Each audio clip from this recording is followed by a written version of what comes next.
여호와께서 사람의 계약이 세상에 가득함과 그의 마음으로 생각하는 모든 계획이 항상 악할 뿐임을 보시고 이렇게 말씀하세요. 사람의 계약이 세상에 가득함과 그의 마음으로 생각하는 모든 계획이 항상 악할 뿐이다 이렇게 말씀하고 계십니다. 세상에는요, 우리가 너무 잘 아시다시피 보이는 것과 보이지 않는 것으로 이렇게 구성되어 있습니다. 그래서 오늘 이제 오랜만에 여러 가지 이제 연말과 신년을 통해서 이제 창세기 강의가 이제 몇 주 동안 이제 한참 그 강의를 못했는데 오랜만에 이렇게 강의를 또 시작합니다. 오늘 이제 6장 1절로 8절의 말씀을 가지고 사람의 죄악으로 인한 심판이라고 한 제목을 이렇게 가지고 함께 은혜를 알아보겠는데요.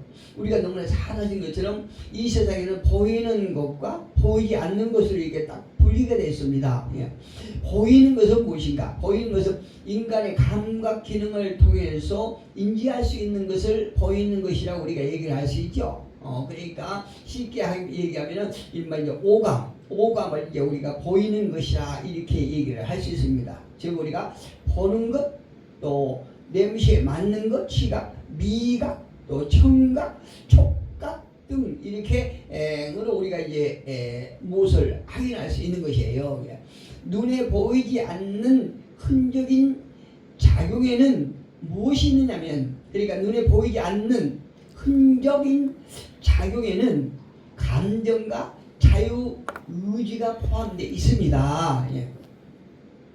이제 우리가 치유 사역을 하다 보면은 이런 보이는 것과 보이지 않는 것에 대해서 잘 좀 이해를 할 수 있어요. 그런데 그렇지 않는 분들은 이렇게 성경에도 보면 보이는 것과 보이지 않는 것으로 이게 확실하게 구분되어 있거든요. 이제 하나님의 세계, 또 이 땅에서 영적인 세계와 또 이 보이는 세상적인 세계 이렇게 딱 구분되어 있지 않습니까? 그런데 이제 우리가 이제 어떤 이런 걸 깊이 생각하지 않으면 보이는 것만 전부로 생각하는 그런 경향이 있습니다. 이건 굉장히 잘못된 거예요.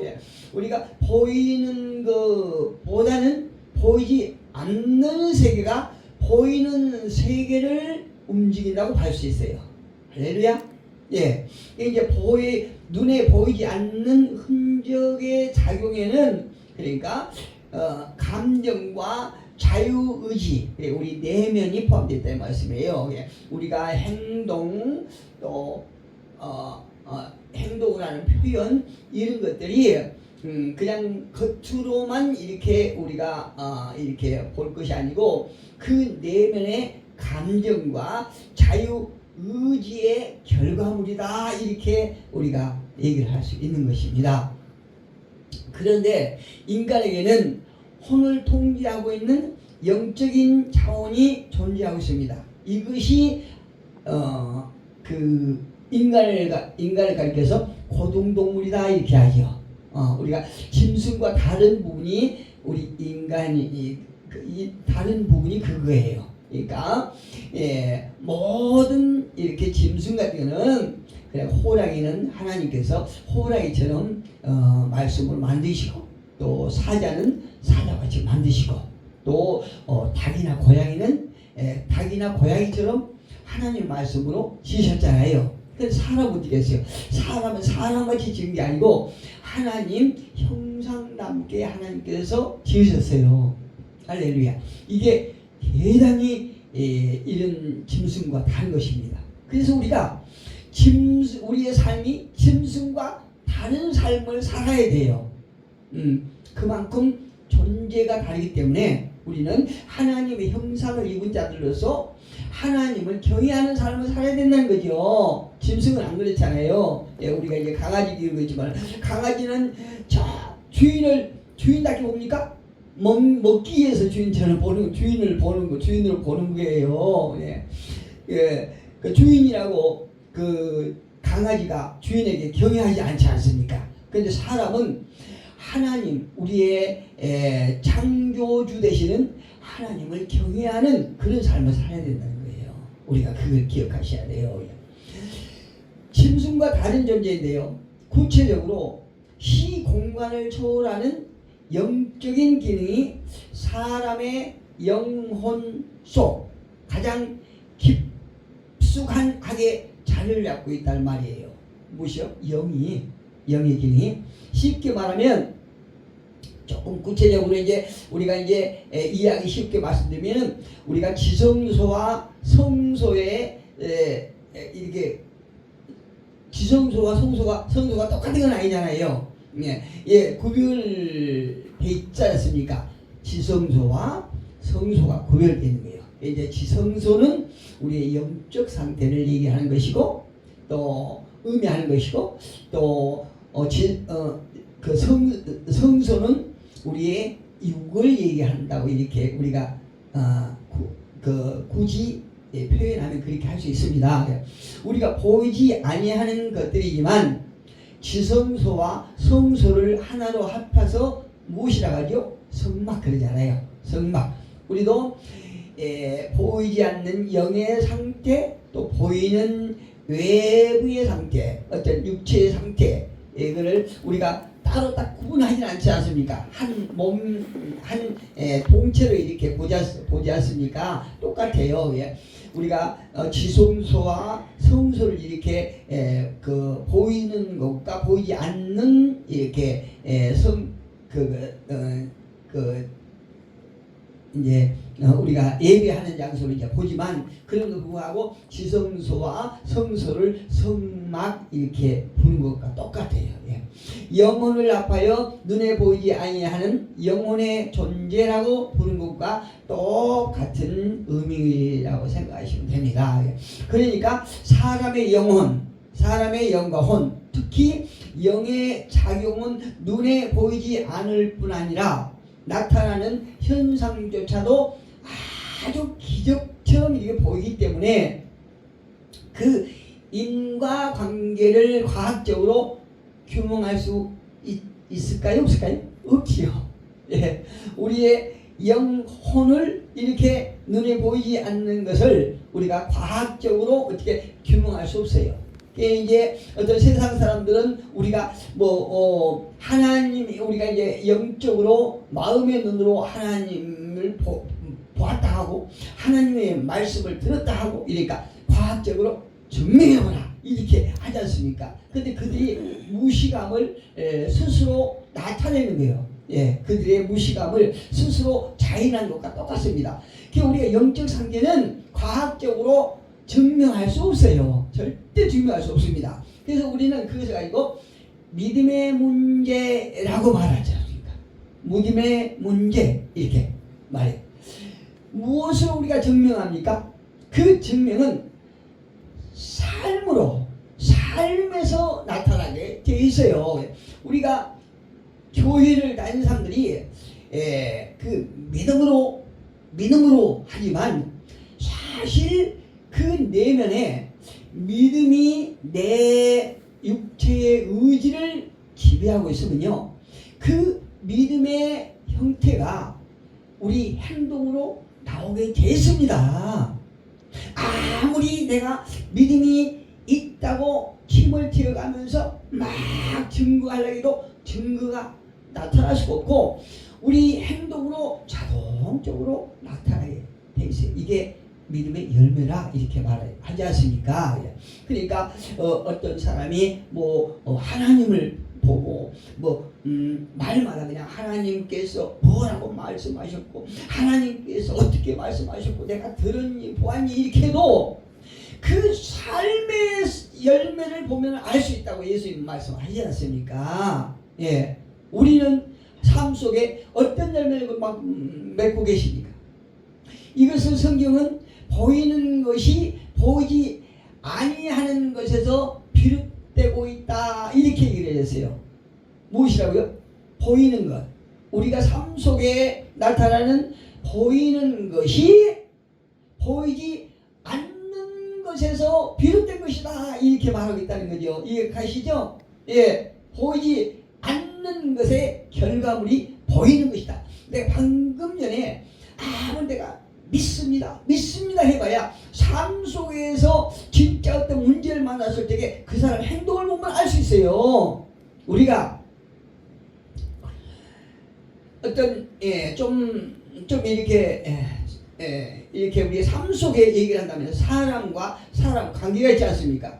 그런데요, 내가 아무리 저 사람하고 관계가 좋은 관계라, 참 귀한 관계라 이렇게 말을 하는데,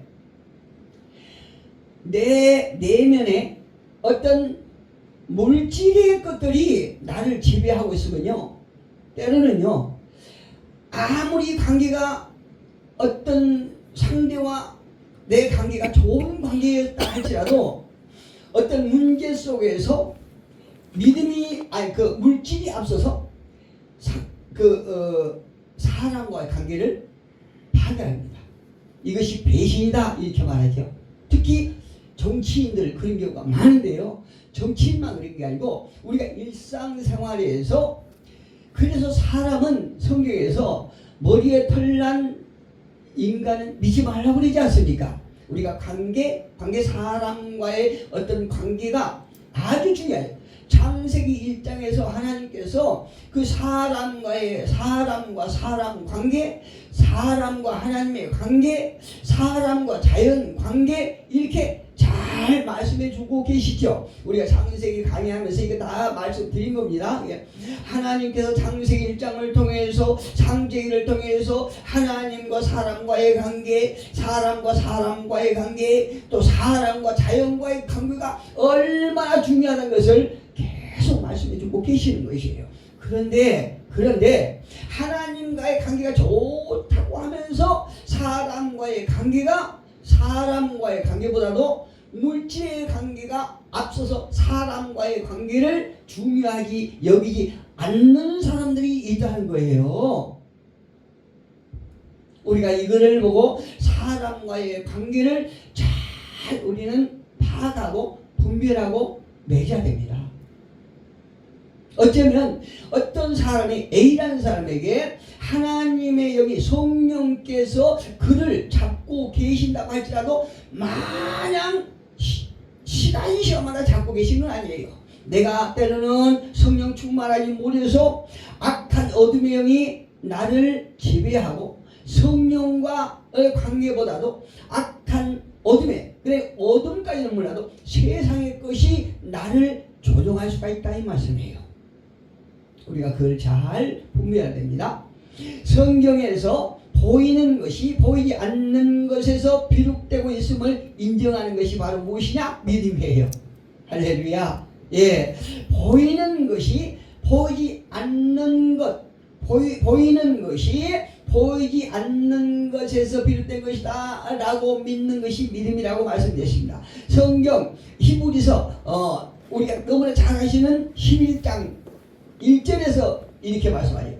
믿음은 바라는 것들의 실상이요 보이지 않는 것들의 증거니, 이렇게 말씀하고 계시죠. 여기서 분명히 말씀하세요. 보이는 것은 보이지 않는 것들의 증거다. 우리가 볼 수 없는 것을 보이는 것으로 나타내 보이시는 것이에요. 성경이 이걸 잘 우리가 분별하셔야 됩니다. 다시 말씀드리면 여기신 하나님께서 이 세상을 창조하셨으며 오늘 또 말씀으로서 사람의 영과 혼과 육을 다스리고 계신다는 사실을 믿으시기를 축복합니다.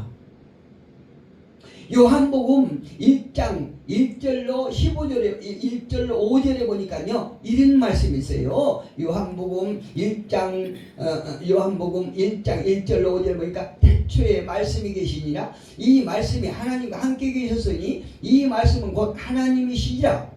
그가 태초에 하나님과 함께 계셨고 만물이 그로 말미암아 지은 바 되었으니 지은 것이 하나도 그가 없이는 된 것이 없느니라.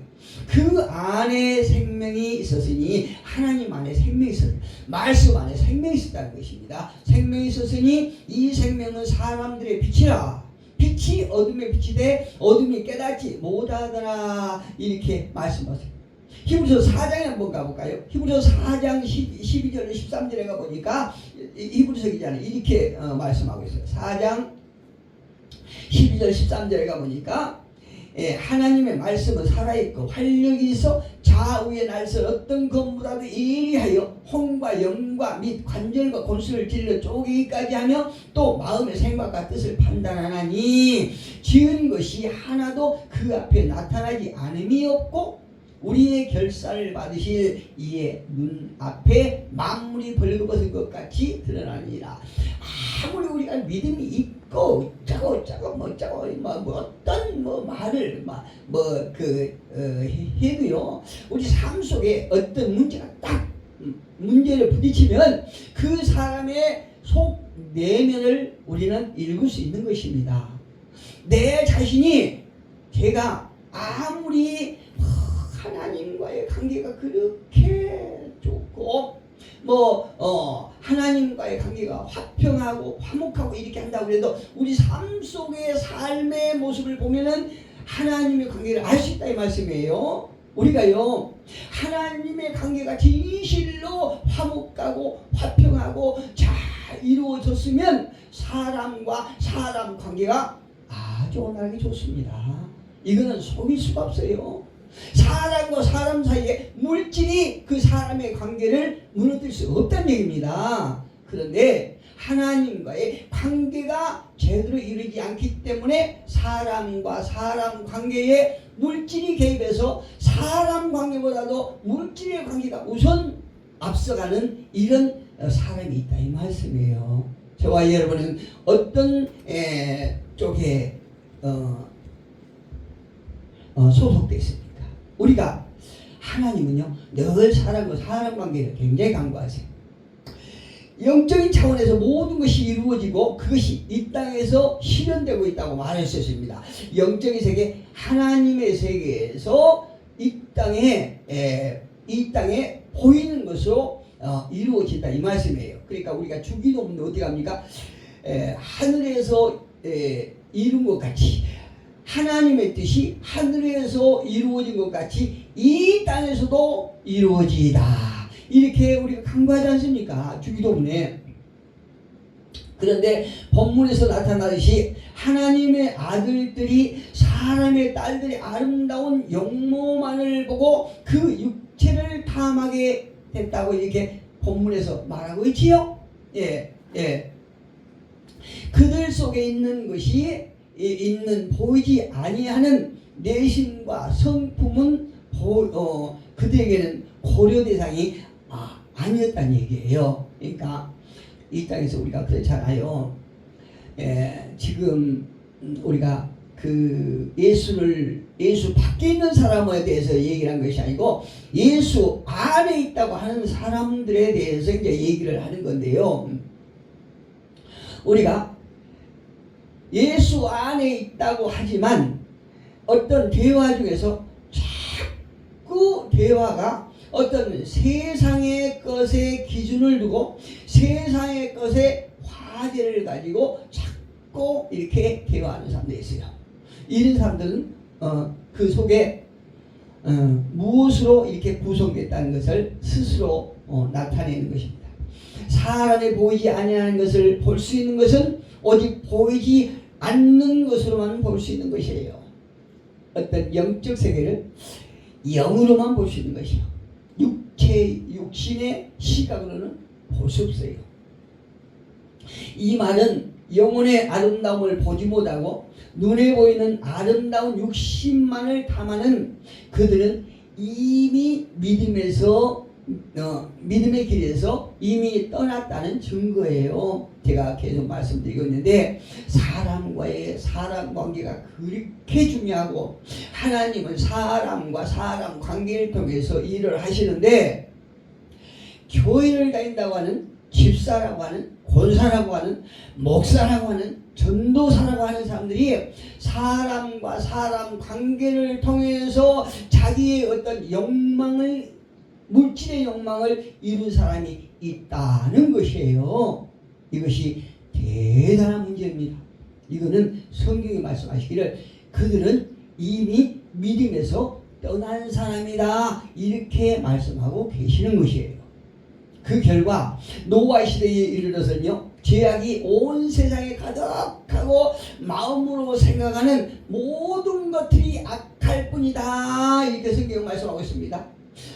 오직 하면 방주에 들어가는 날까지 아랑곳하지 않고 심각한 상황에서도 먹고 마시고 장가들고 시집가는 그런 모습을 보이지 않습니까? 사무엘상 16장 7절에 보니까요, 하나님은 예문을 보시지 아니하시고 그 중심을 보신다 라고 말씀하고 계십니다. 오늘 본문 5절에서 7절에 보니까 이렇게 말씀하세요. 여호와께서 사람의 죄악이 세상에 가득함과 그의 마음으로 생각하는 모든 계획이 항상 악할 뿐임심을 보이고 보시고 땅 위에 사람 지으심을 한탄하사 마음에 근심하시고 이 시대에 내가 창조한 사람을 내가 지면에서 쓸어버리되 사람으로부터 가축과 기는 것과 공중의 새까지 그리하리니 이는 내가 그것을 지었음을 한탄함이라 하시니라. 이렇게 하나님께서 이 세상 지으시면서 한탄하시다. 그렇다면 창조주 하나님을 절망으로 몰고 가고 있는 사람의 마음속과 생각과 계획의 악함은 과연 어디에서부터 비롯되었을까요? 하나님을 근심하게 하는 것들은 어디서부터 비롯됐을까요? 하나님의 형상과 모양대로 선하게 창조되어 있는 인간이 그토록 악의 화신으로 변질되고 만 것은 도대체 무엇 때문이라고 생각하십니까? 이 부분을 우리가 보이는 것으로만 그 원인을 규명할 수는 없어요. 인간의 생각과 악함을 가지고는요, 모든 것이 원인을 설명할 수 없다고 생각합니다. 과연 사람의 생각의 뿌리가 어디서 영향을 받고 있는가? 본래 계획이라고 하는 것은요, 생각이 구체화된 것에 불과한 것입니다. 그렇다면 그것은 영적인 차원이겠죠? 그렇죠? 예. 마가복음 3장 4절에서 보니까 이렇게 말씀하세요. 마가복음 3장 4절에서 3장 4절에 이렇게 말씀하세요. 그들에게 이르시되 안식일에 선을 행하는 것과 악을 행하는 것, 생명을 구하는 것과 죽이는 것 어느 것이 옳으냐 하시니, 누구한테 말씀하시는 거예요? 하나님의 말씀을 잘 알아보는 율법사들, 바리새들, 이런 자들에게 하나님께서 예수님께서 묻고 계신 것이에요. 너희가 생각에 안식일에 선을 행하는 것과 악을 행하는 것, 생명을 구하는 것과 죽이는 것 어느 것이 옳으냐? 본질과 비본질을 구분을 못한다는 것이에요. 본질과 비본질을 구분 못하는 것. 어떤 사람들은요, 꼭 이곳에서 예배해야 예배한다고 생각하잖아요. 우리가 예배는 삶 속에서 어느 곳에든지 하나님과 예배하는 것입니다. 이게 형식보다는 바로 우리의 본질, 우리 마음에 중요하다는 말씀을 하고 계신 것이에요. 예.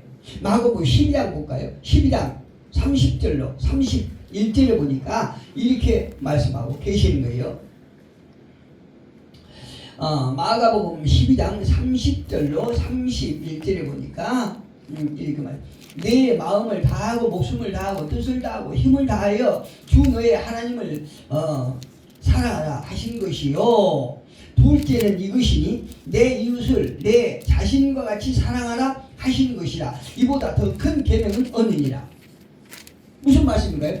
하나님과 인간과의 관계, 사람과 사람과의 관계, 그걸 말씀하고 계시는 것이에요. 내 마음을 다하고 목숨을 다하고 뜻을 다하고 힘을 다하여 주 너의 하나님을 사랑하라. 하나님과 인간과의 관계를 말씀하시고, 또 31절에 보니까 둘째는 이것이니 내 이웃을 내 자신과 같이 사랑하라 하신 것이라. 이보다 더 큰 계명이 없느니라. 사람과 사람 관계가 얼마나 중요하다는 사실을 강조하고 계신 것이에요. 그런데 아까 제가 말씀드렸지 않습니까? 사람과 사람 관계를 자기의 어떤 물욕을 채우는데 사용하는 그런 사람들이 있다는 거지요. 이것을 하나님께서 책망하고 계시는 것이에요. 그렇다면 악한 영을 사람의 영성과 생각 그리고 마음에서 도려내는 수술을 해야 되겠지요. 확 드러내서 사람을 변화시켜야 되겠지요. 그런데 하나님께서는요, 그 대수술을 고려하지 않으시고 세상을 완전히 심판하는 방향으로 그냥 결심을 하고 완전히 그냥 들어 엎은 쪽으로 결심을 굳히고 계신 것다는 것을 오늘 본문에서 우리는 알 수 있습니다. 그리고 그 심판은 딱 한 번 노아의 홍수로 끝내버립니다. 그리고 하나님께서는 구름 사이에 무지개를 두심으로 당신에 대한 일종의 제어장치를 딱 해놓으신 걸 볼 수 있어요. 창세기 9장 볼까요? 9장 보니까 9장 11절 이하로 보니까 이렇게 나왔어요. 내가 너희와 언약을 세우리니 다시는 모든 생물을 홍수로 멸하지 아니할 것이라. 땅을 멸할 홍수가 다시 있지 아니하리라. 하나님이 이르시되 내가 나와 너희와 및 너희와 함께 하는 모든 생물 사이에 대대로 영원히 세우는 언약의 증거는 이것이니라. 내가 내 무지개를 구름 속에 두었나니 이것이 나와 세상 사이에 언약의 증거니라. 이렇게 왔어요. 그리고 악한 영을 도말하시기 위해 사람을 살려내는 구원 계획을 세우고 계시에요. 창세기 8장 22절 또 요엘서 2장 23절 28절에 보면은 잘 나와 있습니다. 그 약속하신 실행이요 2500년 이때부터 2200년 후에 예수 그리스도의 십자가 사건으로 잘 나타나요. 누가복음 24장 44절 45절에 보면은 나와 있거든요. 또 빌립보서 2장 5절로 11절에 보면은 예수님의 예수님이 십자가 사건이 이렇게 잘 나타났습니다. 다시 말씀드리면 사탄의 머리를 박살 내버리시고 또 사람들 머리에 악한 생각을 집어넣지 못하도록 그냥 만든 것이에요. 하나님께서 그냥 악한 사람의 머리를 박살 내버리지 않습니까? 그런데 중간에도 보면 국지적인 어떤 심판이 몇 번 이래요. 우리가 잘 아시다시피 출애굽기 3장 20절에 보면 10가지 재앙 나오죠. 하나님의 심판이에요. 또 창세기 19장 24절 25절에 보면 소돔과 고모라성 불로 이렇게 심판하지요. 또 출애굽 당시 백성들이 우상 숭배하고 불신앙에 빠지자 모두 없애버린다고 하나님께서 그냥 크게 증거하시잖아요. 그러니까 모세의 중부 기도로 이제 그걸 이렇게 거둬들이시잖아요. 그때마다 하나님께서는 제한적인 징계를 이렇게 징계로 그치시고요. 이제 이 말씀이 이제 회개하는 백성들에게는 살 길을 열어주시는 것이에요. 오늘날도 흉악한 죄인이라도 하나님께서 회개를 받으시고 예수의 이름으로 구원해 주신다는 거예요. 하나님은 긍휼의 하나님이시고 오래 참으신 하나님. 그래서 아무리 악한 자라 할지라도 아무리 죄인 중에 괴수라 할지라도 그를 여러가지 연단으로 또 말씀으로 성령을 통해서 결국에는 예수 그리스도께로 인도하시는 하나님임을 우리는 믿습니다. 기도하겠습니다.